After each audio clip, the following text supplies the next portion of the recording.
everyone, welcome to ScrapbookPal's YouTube channel. It's Gina here with you today to share a shaker card using Avery Elle's A Head Above stamp set along with the Lawn Fawn stitch frames. Before I start on my shaker card, I am going to stamp out all the items that I want to use for this card. I also wanted the little birds to be holding the banner, so I will be doing a bit of masking. For the banner itself, I had actually placed the banner in my MISTI, and then I put the birds where I wanted them to hold the banner.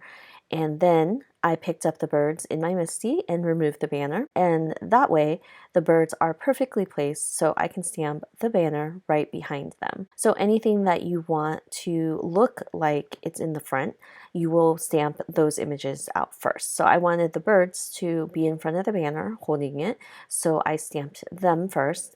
And then I went ahead and added the mask that I cut out for them, and then I will stamp the banner, and the banner will look like it is behind them. So once I have my images stamped out, I will go ahead and color them up.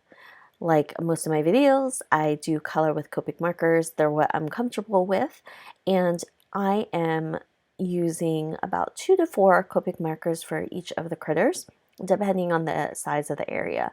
For the giraffe, he is a little bit larger, so I do end up using 4 Copic markers for him. Lately, I've been kind of coloring more with a stark highlight, so I'll leave a large portion of any area that I want highlighted completely white. And by doing so, I have to pick some Copic colors that will fade nicely out to white.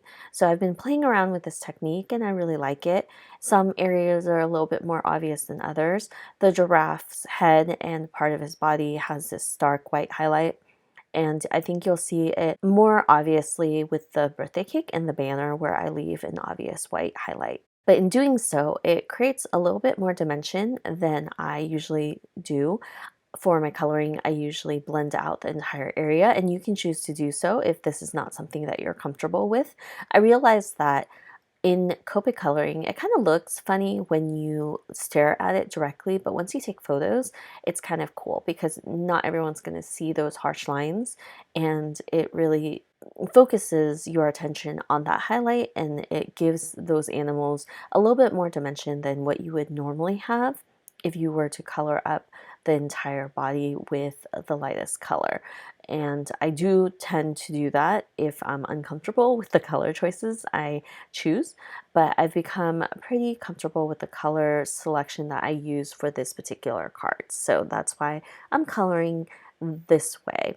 And I believe I have another video on the ScrapbookPal YouTube channel using My Favorite Things stamp set, and I do the same kind of highlighting but with lighter colors, and I think that was the first time I did it. So if you're interested, I'll also leave a link to that video down below in case you missed it. The idea behind this card itself kind of formulated because I was staring at the stamp set deciding what I wanted to do with it. Originally, before I got the set, I thought that a slimline card would be perfect for this set. It has all these different animals that are holding different objects for this giraffe whose birthday it is.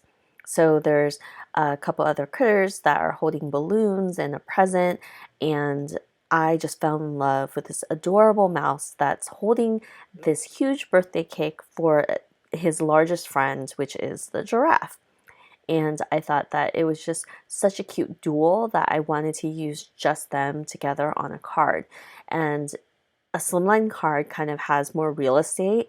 I normally make them to be 3.5 by 8.5, and so that's a lot of space. For an A2 card, sometimes when I don't want to use as many images, I will definitely pick an A2 card over a slimline card, and I thought this would be perfect for it. Although an A2 is smaller than a slimline card, I felt that the area these two little critters would take over would be a little bit too large. I was contemplating using other critters, but then I decided to take this to a shaker card. And by doing so, I created kind of a window area that becomes the main focal point for the card itself. And that's where I decided that I would use the Lawn Fawn stitch frames to create a smaller window area where these two animals will live. And of course, the birds with the banners will be at top, and that will fill up the space on the top of the card, which I tend to like because I feel that when there's too much empty space, you kind of don't know what to do with the critters. And if you want to fill it up, you always can fill it up with embellishments and things like that. But a shaker card is one of my favorite types of cards to make. It has always been my first interactive type of card, and that is where I came up with that idea.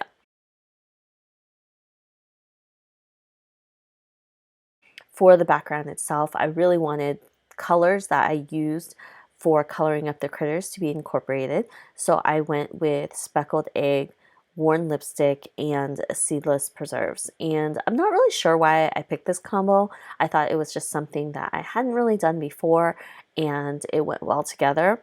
But then after I finished this card, I realized it was very similar to the last video I did for ScrapbookPal for a honeybee stamps card, and I kind of almost used exactly the same colors. I just changed up the purple, and I don't know, maybe this is becoming a go-to combo without me realizing it, but I thought it looked really pretty. So I'm just going to do 3 areas of each of the colors and blend them out.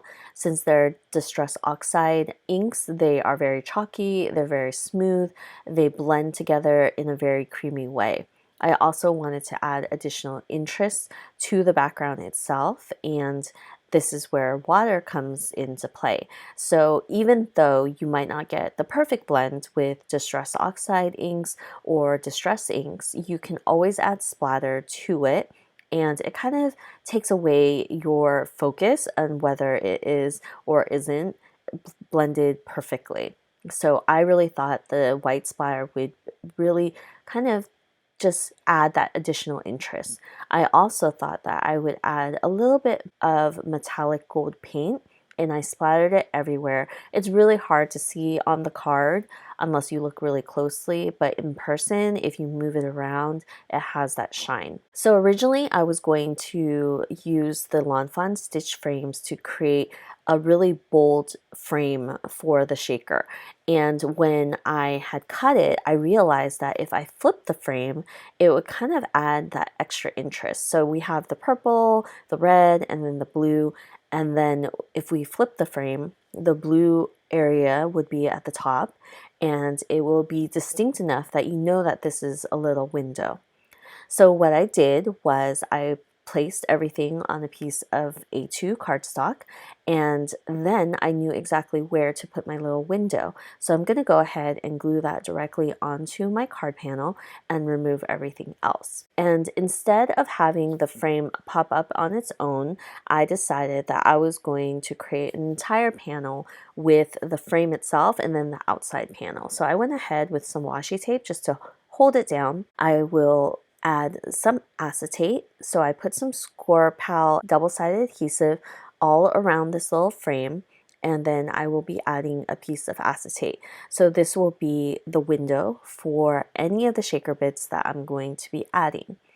For the panel itself, once I add the acetate, I am going to pop this up on one layer of foam tape. So I'm covering up the entire panel with foam so it'll be popped up. And of course, with any random panels, you might have some odd shapes that you have to cut down the foam, and I just used a pair of scissors to cut it to shape. It's not going to be 100% perfect, but it will work.